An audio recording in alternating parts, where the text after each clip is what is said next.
돈 파는 가게를 구독하는 당신은 정말 멋쟁이입니다. 안녕하세요. 돈 파는 가게 대표사원 김강주입니다. 오늘 함께 나눌 스토리 뉴스의 화두는 땡큐 아베, 일본 말로 서비스까지 하면 아리가또 고자이마스입니다. 왜 제가 느닷없이 아베에게 감사할까요? 오늘 나눌 네 꼭지 함께 들어보시면 그 이유를 능히 짐작할 수 있을 겁니다.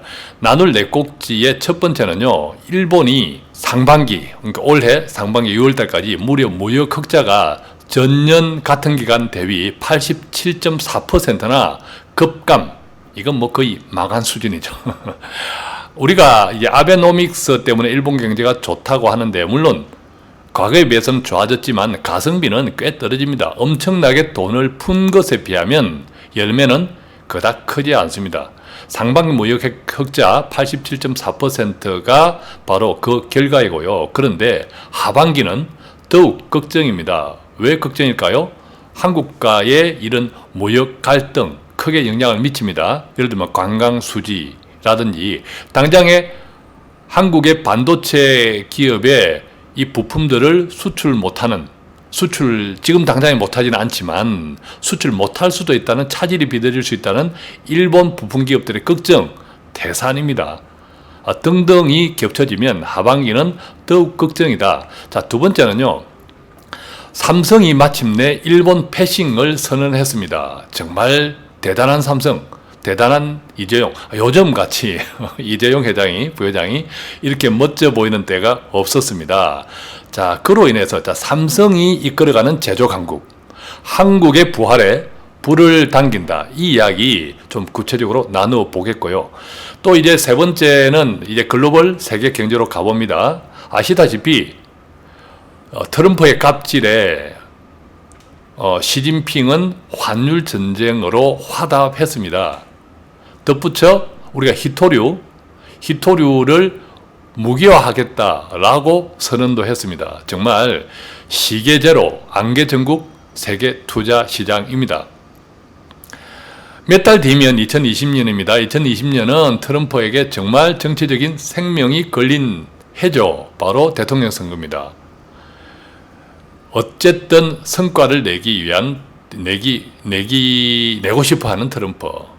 그렇지만 시간은 넉넉하지 않고, 그렇다면 트럼프가 선택할 것은 무엇이죠? 민족주의죠. 즉, 어쨌든 감정적으로 시선을 외부로 돌리는 것, 중국을 더욱 괴롭히는 것일 수도 있는데, 중국 반대로 이야기하면 트럼프의 약점을 치고 몇 달 남지 않은 선거까지 버텨보겠다는 또 속내가 다분히 느껴집니다. 자, 이때 우리가 올 한 해 이런 무역 전쟁 계속 격화될 수 있다는 이 가정을 가지고 볼 때는 우리 투자자산을 어떻게 관리해야 할까요? 매우 중요한 이야기겠죠. 자, 네 번째는요, 국내로 돌아와 보았습니다. 요즘 이제 분양가 상한제 12일 날 세부안을 발표를 한다고 하는데, 그런데 아파트 값은 계속 오릅니다. 김현미 국토부 장관이 상한제를 하겠다고 발표한 이후 한 달 정도 됐죠. 그때부터 오히려 더 많이 올랐습니다. 왜 그럴까요? 아파트 분양가 상한제는 일반적으로 아파트 가격 상승을 억누르는 역할을 크게 한다라고 알고 있는데, 그런데 아파트 값은 계속 오릅니다. 그러면 우리는 어떻게 해야 될까요? 지금 집을 사야 할까요? 자, 이런 등등을 묶어서 오늘 스토리 뉴스 지금부터 시작하겠습니다.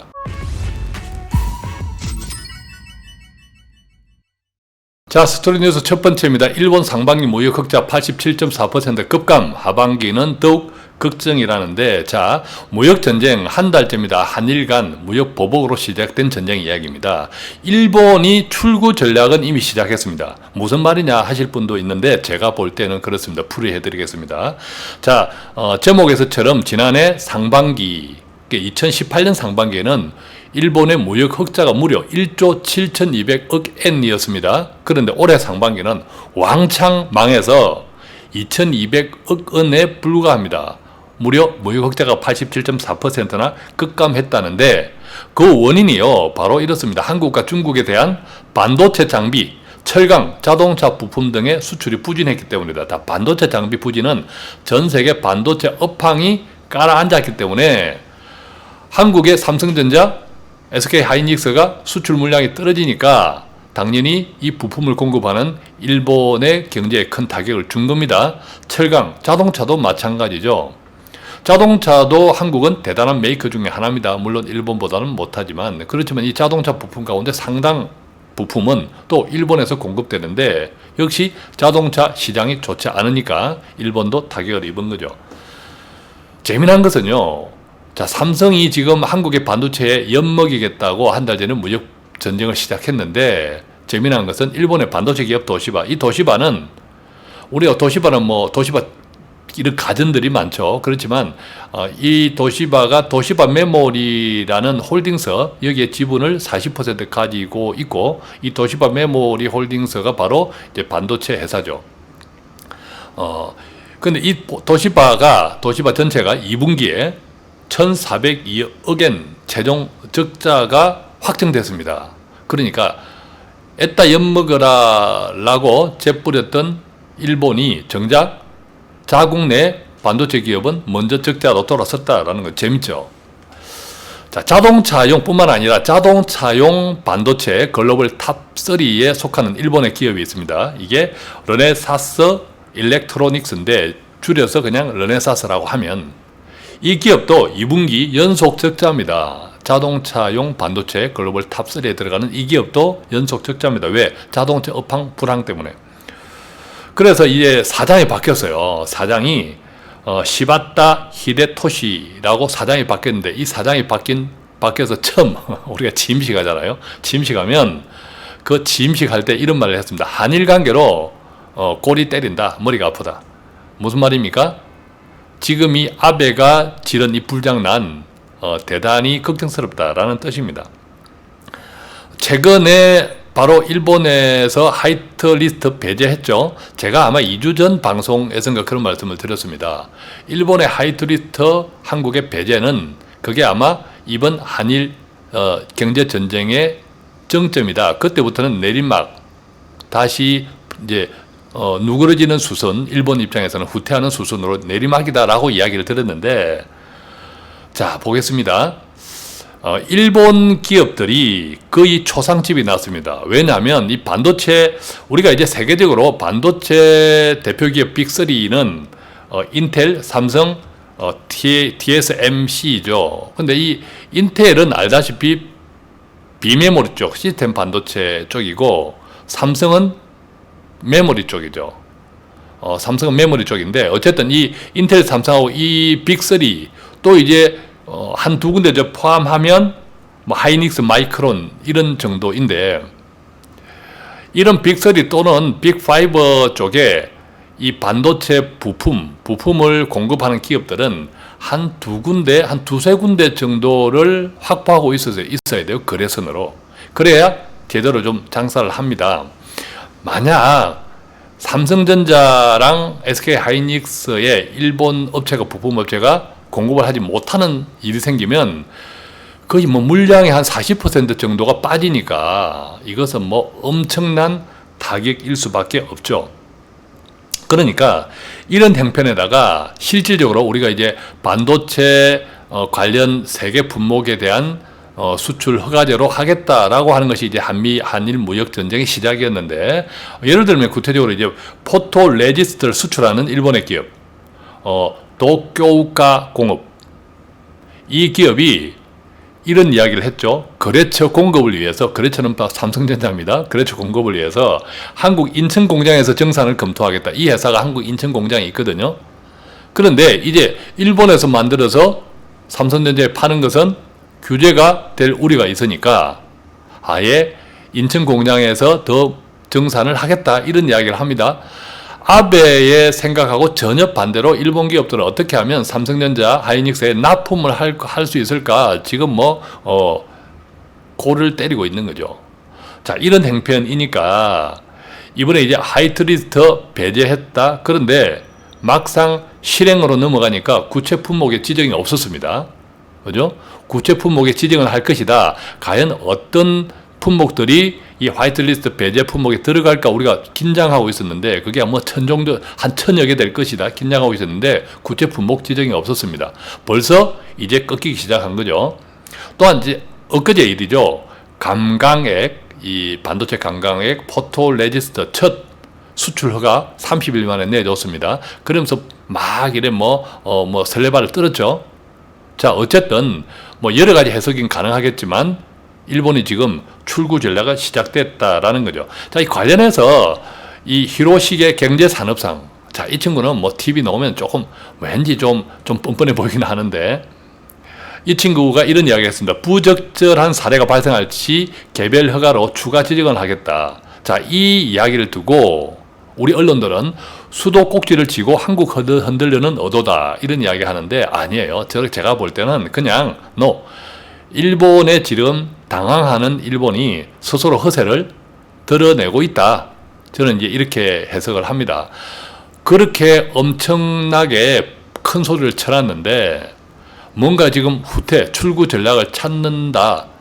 출구 전략을 이제 가동하고 있는데 바로 꼬리 내릴 수는 없잖아요. 자기들도 이제 체면에 있으니까. 그러니까 이제 이런 엄포를 놓는다. 그렇지만 실질적으로는 굉장히 당황하고 있고 출구 전략에 이미 들어갔고, 출구 전략에 들어갔던 그 시점은 바로 화이트리스트 배제를 발표했던 그때부터 바로 내리막길을 걷고 있다, 이렇게 이해가 되고요. 자, 두 번째, 우리가 삼성이 일본 패싱을 선언했습니다. 아까 말씀드렸지만 정말 요즘처럼 삼성이 대단해 보이는 때가 없습니다. 이재용 부회장 정말 독립투사 같아요. 자, 이 의미를 좀 살펴보면요. 1965년에 일본과 국교 수교 이후 일본은 한일 수직 분업체계, 우리가 가마우치론 이야기했죠. 한일 수직 분업체제로 막대한 이익을 지금까지 얻었습니다. 제가 이런 이야기 한번 해볼게요. 보통 이제 약국, 제약회사 영업하시는 분, 병원을 뚫는다 할 때 그 영업, 약국, 제약회사 영업이 그냥 3D 영업 중에 하나라고 일컬어지는데 엄청나게 투자하고 엄청나게 노력합니다. 그렇게 해서 그 시장을 열면 장사가 잘 되니까. 사실 1965년 국교 수교를 우리가 자꾸 이상한 분들이 이상한 말을 하는데 일본 입장에서 보면 시장 하나 연 겁니다. 시장을 열었기 때문에 그 전에 국교가 없었을 때는 수출을 못했죠, 일본이. 근데 시장을 열었으니까 시장을 하나 얻은 거예요. 얼마 주고? 무상 3억, 유상 2억. 자, 5억이 아닙니다. 무상 3억. 그것도 손해배상금 아닙니다. 독립지원금, 경제 원조금, 이런 식으로 이제 그런 식으로 명칭이 칭하여지기를 일본은 원했습니다. 배상금 아니었습니다. 계약서는 모르겠지만. 어쨌든 이제 그렇게 해서 일본은 한국 시장을 열었고, 그 무상 3억, 유상 2억, 이것을 몇 년 만에 다 수출 무역 흑자로 한국한테 장사해서 다 가져갔어요, 일본. 몇 년 만에. 그리고 지금까지 몇백조 원의 엄청난 무역 흑자를 거두고 있다는 거 우리가 다 알고 있죠. 자, 그러니까 일본에게 한국은 가장 큰 고객입니다. 자, 미국과 중국이 왜 싸웁니까? 미국 입장에서도 서로 간에 서로 고객들인데, 큰 고객들인데, 미국에서 보니까 이 중국은 맨날 자기 돈만 뺏어가. 이게 보니까 미국에 와서 중국 기업들이 장사하면서 계속 자기 돈만 뺏어가.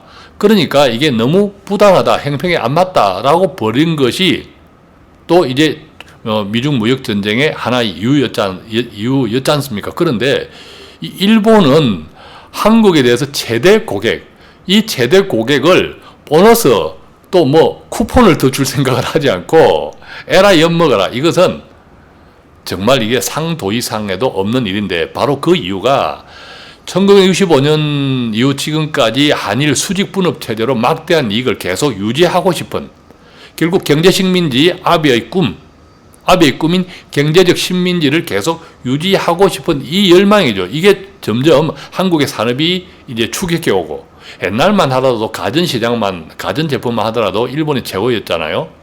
그런데 지금은 삼성전자, LG전자에 다 뺏겼습니다. 반도체도 이미 한국에 다 넘어왔죠. 등등 하다 보니까 이제 일본이 더 이상 자칫하면 경제적 역전을 허용하겠다. 지금까지 한일 수직 분업 체제로 막대한 이익을 계속 유지하겠다.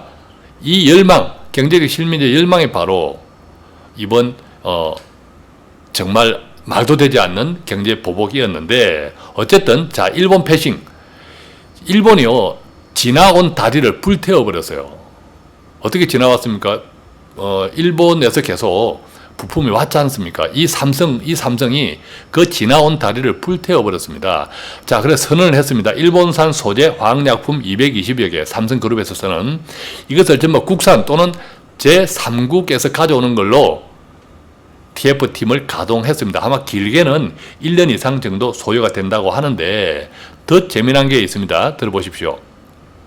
이 유럽과 미국 소재 업체, 즉 제3국으로 이제 부품을 가져온다 할 때, 이 친구들이 삼성에 이런 이야기 했습니다. 생산 효율성을 좀 이제 높이기 위해서 일본에서 원료를 가져와 가지고 한국에서 가공해서 삼성에 납품하겠다, 이런 이야기를 삼성에 했는데, 바로 커트, 재팬 프리. 일본 것은 원료조차도 쓰지 마라, 이렇게 했다고 합니다. 그러니까 이게 어떻게 멋지다 삼성 파이팅 이재용 이 이야기가 안 나올 수가 없는 거죠. 사실은 그래도 삼성도 조금 여러 가지 불리함을 감수해야 합니다. 그동안 이제 뭐 생산량이 감소될 수도 있겠죠. 부품 공급이 원활하지 못하면 이런 이제 단기적 손실은 있겠지만, 부품 소재가 탈일본화가 완성이 되면요, 원가에서부터 또 생산 라인 안정화든 이 장기적인 관점에서는 더 이득입니다. 지금 이것을 뭐 유야무야 넘어간다 치면 언제 이런 일이 또다시 벌어질 수 있다? 장담 못하는 거죠. 그죠? 예, 그렇기 때문에 이번 기회에서 만약 어떤 소재 탈일본화가 완성이 되면 삼성뿐만 아니라 우리나라 전체에도 엄청난 이득인 거죠. 자, 뿐만 아니라 이 삼성은 어떤 또 원투펀치를 먹여버렸냐 하면, 세계 4위 스마트폰 업체 중국 샤오미가 있죠. 우리가 잘 알죠. 이 샤오미의 삼성의 신형 이미지 센서를 납품하기로 했습니다. 자, 이 이미지 센서는요, 메모리 반도체가 아닙니다. 이거는 비메모리 반도체, 시스템 반도체에 속하는 건데, 그동안 이 이미지 센서 세계 1등 기업이 소니입니다. 소니인데, 이제 소니와 본격적인 경쟁을 시동에 건 거죠. 이 샤오미의 이미지 센서를 탑재하기로 한 것은 삼성의 반도체 2030 비전 아시겠죠? 2030년에 지금 메모리 시장의 1등 메모리 반도체, 2030년에는 비메모리 시장도 1등 하겠다. 지금 현재 비메모리 시장의 1등은 미국의 인텔입니다. 2030년에는 메모리, 비메모리 합산 모든 반도체 시장에서 1등 하겠다라고 하는 것이 바로 삼성 또 이재용 부회장의 비전입니다. 그 첫 번째가 소니 물먹이는 것. 그래서 샤오미의 삼성의 신형 이미지 센서를 탑재. 정말 시점이 묘하지 않습니까? 정말 타이밍을 잘 잡았다. 자, 이것들 큰 틀에서 한번 그려보면요, 우리 한국 경제의 미래. 자, 제가 며칠 전에 우리가 2020년 내년이죠. 내년 이 경제적 위기설에 대한 진단과 분석 동영상을 무려 1시간이나 제가 개고생을 해서 올린 게 있잖아요. 거기에 제가 말미에 어떤 이야기를 했습니까? 우리 한국 경제의 고질적 위험 중에 하나가 바로 쏠림이다. 왜? 수출에 너무 많이, 그러니까 GDP의 기여도가, 수출 기여도가 우리나라처럼 뭐 70%가 넘는 나라는 없어요. 그러니까 수출이 너무 우리는 GDP 비중을 많이 차지하는 거죠. 내수가 적절하게 균형이 되어 있으면 수출이 어려우면 내수로 살아가는데, 이게 우리는 수출 쪽에 너무 몰려 있다 보니까 이게 수출이 글로벌 이런 미중 무역 전쟁도 힘들어지면 타격을 가장 크게 받는 거죠. 또 수출도 마찬가지입니다. 대기업 주도 산업이잖아요. 도대체 중소기업이 끽소리를 못합니다. 대기업에 완전 그냥 잡혀 있습니다. 이게 오랫동안에 우리가 고질적인 대기업 주도의 산업이니까, 소위 말하면 그 낙수효가 있죠. 낙수효가, 아니 골목 상권에 누가 돈 씁니까? 대기업 직원들 돈 안 씁니다. 대기업 직원들은 골목 상권에서 돈을 쓰는 것이 아니라 저 외국에 가서 돈 쓰잖아요. 그죠? 골목 상권은 중소기업 직원들이 씁니다. 그런데 중소기업이 망하면, 중소기업이 좋지 않으면, 중소기업 급여가 올라가지 못하면 이게 동네 상권조차, 그러니까 내수가 안 좋은 겁니다. 이게 이제 우리가 대기업 주도, 이게 문제고, 또 수출 쪽에서도 반도체가 뭐 엄청난 이렇게 그 퍼센트를 차지하고 있으니까, 비중을 차지하고 있으니까, 반도체가 한 업종에 엄청나게 쏠려 있다는 것은 대단히 위험하다. 그건 당연한 사실이죠. 그게 지금 현실화되어 있고, 그러다 보니까 대기업이 주도죠. 주도하고 그냥 대기업에서 잘려 나오면 할 일이 없어요. 중소기업 갈 데도 없고 하다 보니까 다 자영업을 하는 거예요. 식당 차리고 카페 차리고 또 뭐 차리는 거죠. 자영업 우리나라처럼 자영업 많은 나라 있다 없다 없어요. 자영업 주도 내수. 그러니까 조금 최저임금 올렸다 하면 난리가 나는 거죠. 이 모든 쏠림 현상을 이 쏠림을 해결해야 합니다. 그래서 산업구조 재편을 해야 되는 것이 우리 한국 경제의 메인 키워드인데 그 핵심은 바로 중소기업 부활입니다. 중소기업 부활한다는 건 뭐죠? 바로 제조강국 한국의 부활하고 맞닿아 있는 거죠. 자, 중소기업이 부활하면요 어떤 낙수효과가 있을까? 한번 생각해 보십시오. 일자리가 확대됩니다. 일자리가 확대되고 소득이 증대되죠. 아무래도 대기업보다는 중소기업 임직원들이 훨씬 많지 않습니까? 일자리가 많아지고 중소기업 임금이 올라가면 교육비도 절감합니다. 와, 지금의 교육비 뭡니까? 전부 대치동에 모여서 그냥 몇백만 원 과외까지 하면서 하는 건 뭐죠? 대기업. 뭐죠? 명문대 대기업. 이 코스 때문에 하는데 우리가 유럽처럼 중소기업이 많이 안정화되어 있고 중소기업과 대기업의 격차가 줄어들어 있고 또 중소기업과 대기업의 협업 상생이 이루어져 있다면 유럽처럼 이렇게 그냥 큰 돈 들여서 사교육 안 시키죠. 시킬 필요가 없죠. 그러니까 교육비가 절감되겠죠. 그러면 어떻게 됩니까? 우리 가정의 가처분 소득이 증가합니다. 가처분 소득이 증가하면 돈 있으면 뭐 하겠어요? 썰어 나가야죠. 썰어 나가면 내수가 활성화되죠. 그러면 전체 GDP에서 수출 영향력이 감소합니다. 뭐죠? 바로 한국 경제의 고질적 위험, 바로 쏠림 현상에서 크게 이탈할 수 있다는 거죠. 그 리스크에서. 뿐만 아니라 지금 우리 이제 4차 산업으로 가잖아요. 4차 산업으로 가는데 이 과도기적인 이 기간, 이 시대에서 일자리 창출 중소기업 이건 대단히 중요하죠. 즉 4차 산업으로 이전해 가는 데의 균형, 이것을 잘 맞출 수 있는 거죠.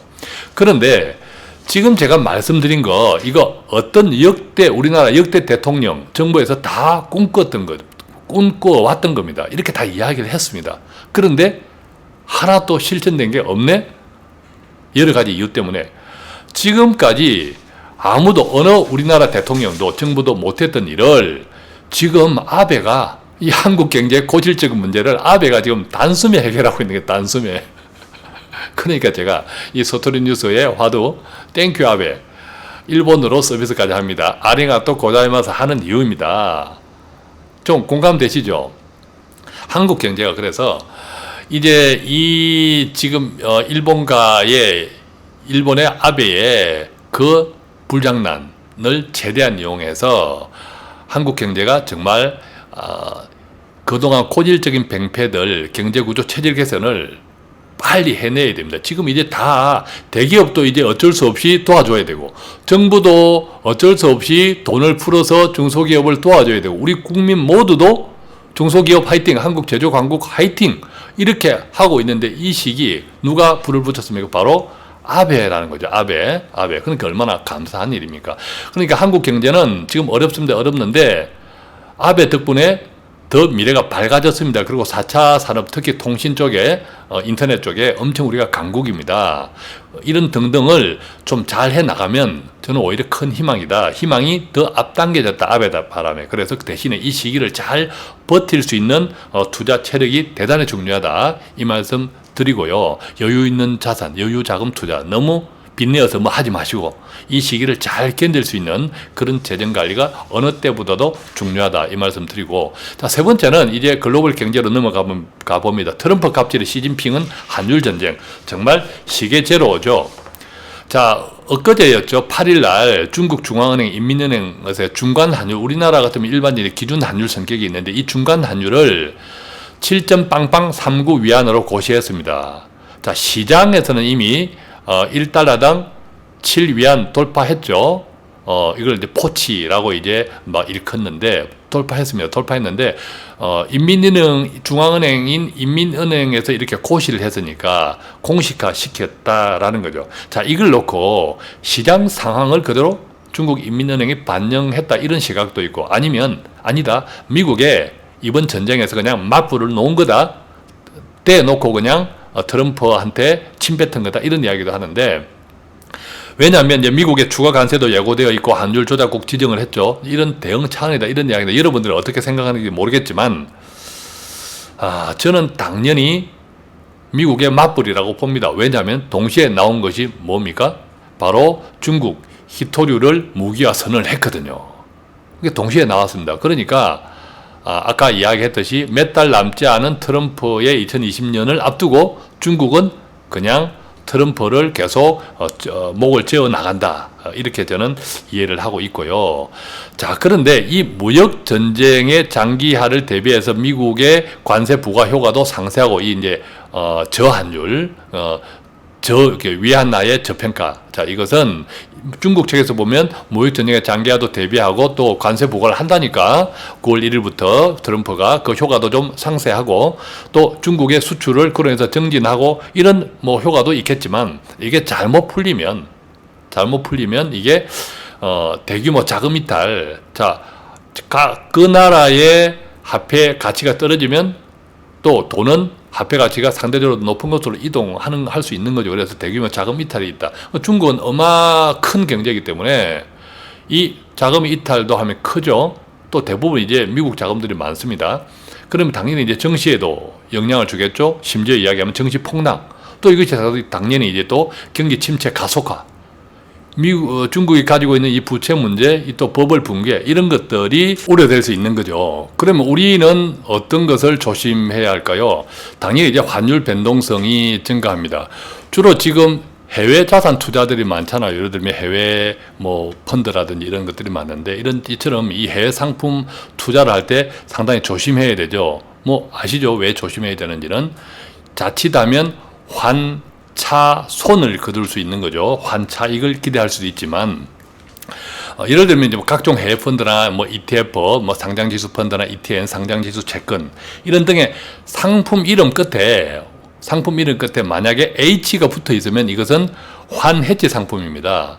즉 환해지라고 하는 것은 이 해외 상품, 해외 자산 상품에 투자할 때 H가 붙어 있는 이것은 환해지, 환율 변동의 리스크를 내가 부담하지 않겠다. 이것이 바로 H입니다. 그래서 제 생각에는 뭐 어떤 사람들은 앞으로의 올해까지 뭐 강달러 등등 하면서 오히려 은해치, 이걸 이제 환해치를 안 하는 것을 은해치라고 하는데 H가 없는 거죠. 이것이 조금 유리할 수도 있다고 하는데 알 수 없습니다. 저는 차라리 그냥 신경 쓰지 말고 H가 붙어 있는 해치, 한해치 상품으로 하면 좋겠다 이런 생각이 듭니다. 뭐 아무도 달러의 방향성은 하나의 상품이기 때문에 달러는 이미 상품이기 때문에 그 방향성은 예측은 할 수 있지만 장담은 못합니다. 원 하반기까지는 강달러, 또 뭐 내년에는 약달러. 자, 어차피 이제 강달러를 이야기하시는 분들은 경제가 계속 세계 경제가 어수선하면 안전자산의 하나인 달러가 강세를 갈 수밖에 없다. 어쨌든 올 한 해까지 이런 이야기를 하는데 알 수가 없다라는 거죠. 또 그 내년에 약달러 된다고 한다면 원래 뭐 또 은해치 상품에 있다가 또 내년 되기 전에 해치 상품으로 바꿔 언제 이런 것도 애매하죠. 그래서 가능하면 그냥 편안하게 해치 상품, H가 붙어있는 상품으로 해외 상품들은 가면 좋지 않을까 이런 생각이 들고요. 실제로 트럼프가 최근 트윗에 미국 연준의 금리 인하를 압박했죠. 그죠? 압박했습니다. 이것은 결국 미국 경제에도 강달러는 좋지 않고 트럼프에게는 특히 좋지 않습니다. 그런데 미국 금리가 계속 내리면 그것도 이제 달러 약세 요인이 되는 거죠. 그래서 앞으로의 이 달러의 향방은 세계 경제가 어수선하다 이러면 안전자산으로서의 힘이 실린다. 그러면 이제 강 쪽으로 포인트를 줄 수 있겠지만 어쨌든 트럼프는 원하지 않고 미국 경제에도 강달러는 부담이다 라고 한다면 또 그 방향성 강달러의 기운이 또 꺾일 수 있다는 거죠. 그래서 이것들을 다 궁합으로 맞춰보면 그냥 해치 상품이 편하다라는 겁니다.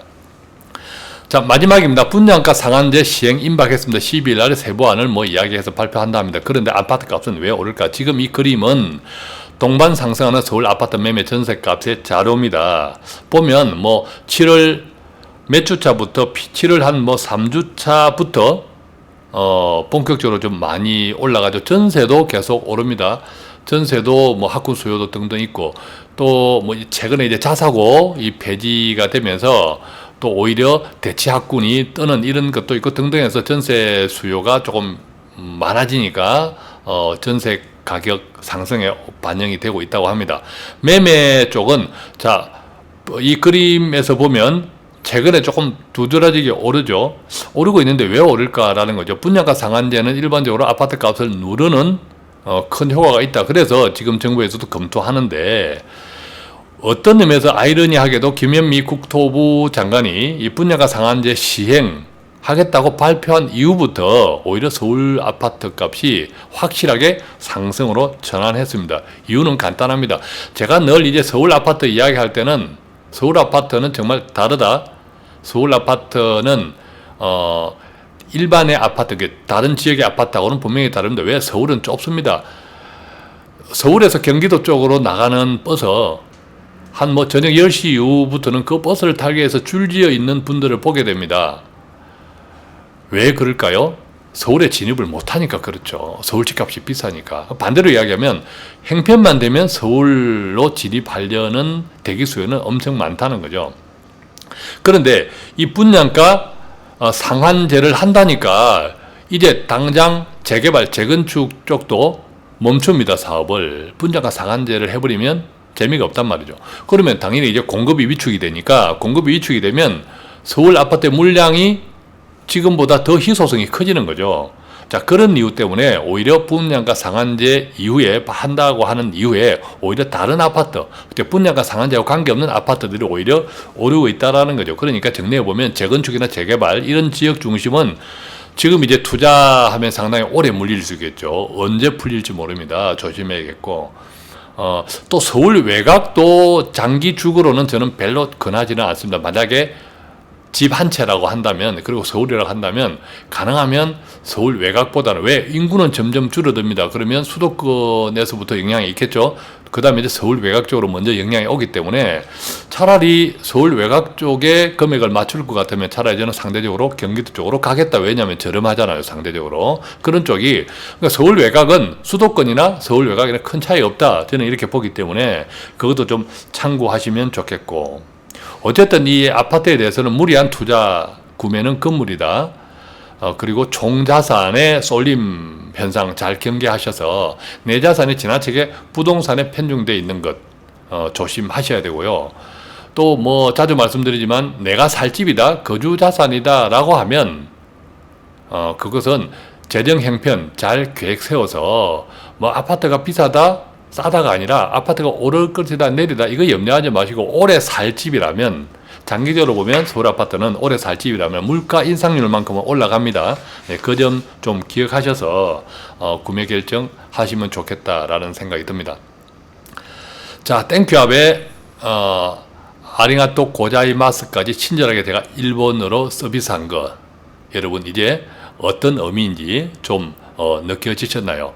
자, 매일매일 돈 파는 가게, 오늘도 조금이라도 도움되는 정보를 배달해드리기 위해서 최선을 다하고 있습니다. 구독하거나 좋은 분들에게 공유해 주시면 더욱 감사합니다. 간단한 문의는 02-5360-1535로 전화해 주시고, 또 카카오 플러스 친구 돈 파는 가게 맺고 1:1 채팅창 이용해 주셔도 좋습니다. 자, 이제 막바지 여름입니다. 입추가 지났는데 막바지라고 제가 해야겠죠. 막바지일수록 볕은 뜨겁습니다. 조심하시고 또 건강 잘 살피시고 즐거운 주말 되시기 바랍니다. 고맙습니다.